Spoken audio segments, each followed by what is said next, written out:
ఇక BRS BJP పార్టీలపై high range లో fire అయ్యారు మంత్రి పొన్నం ప్రభాకర్.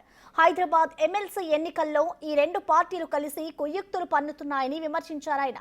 మతాన్ని అడ్డుపెట్టుకుని బీజేపీ రాజకీయం చేస్తోందని, బీజేపీకి ఓటేయకపోతే హిందువులు కాదా అని హాట్ కామెంట్ చేశారు పొన్నం. కార్పొరేటర్లు ఇళ్ల ముందు బ్యానర్లు కట్టి బ్లాక్ మెయిల్ చేస్తున్నారని, ఇన్ని దారుణాలు జరుగుతుంటే ఎలక్షన్ కమిషన్ ఎందుకు సైలెంట్ గా ఉందని ప్రశ్నించారు.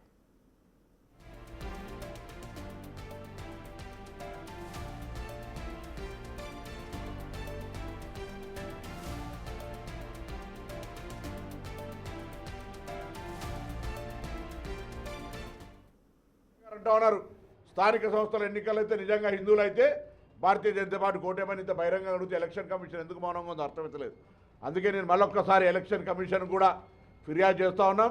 బండి సంజయ్ గారి వ్యాఖ్యలు కానీ, లేదా ఇక్కడ జరుగుతున్నటువంటి బ్యానర్లు కట్టడం కానీ, ఎన్నికల హైదరాబాద్ ఎమ్మెల్సీకి సంబంధించిన ఎన్నికల కోడ్ ఉన్నటువంటి సందర్భంలో జరుగుతున్నటువంటి మతపరమైన ప్రేరేపిత అంశాల పట్ల జాగ్రత్తగా వ్యవహారం చేయాల్సిన అవసరం ఉందనే మాట ఈ సందర్భంగా తెలియజేస్తూ, స్పష్టమైన మెజార్టీ 112,50 ఓట్లు టీఆర్ఎస్ బహిష్కరించింది.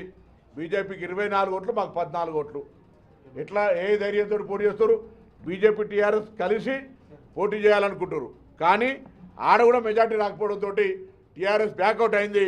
ఇప్పుడు వాళ్ళకి ఆ ప్రాబ్లం వచ్చి హిందుత్వ పేరు మీద కన్ఫ్యూజన్ క్రియేట్ చేస్తారు. ఇది వెరీ అన్ఫార్చునేట్, రాజ్యాంగానికి ప్రమాదం అనే మాట సందర్భంగా మనం చేస్తాం.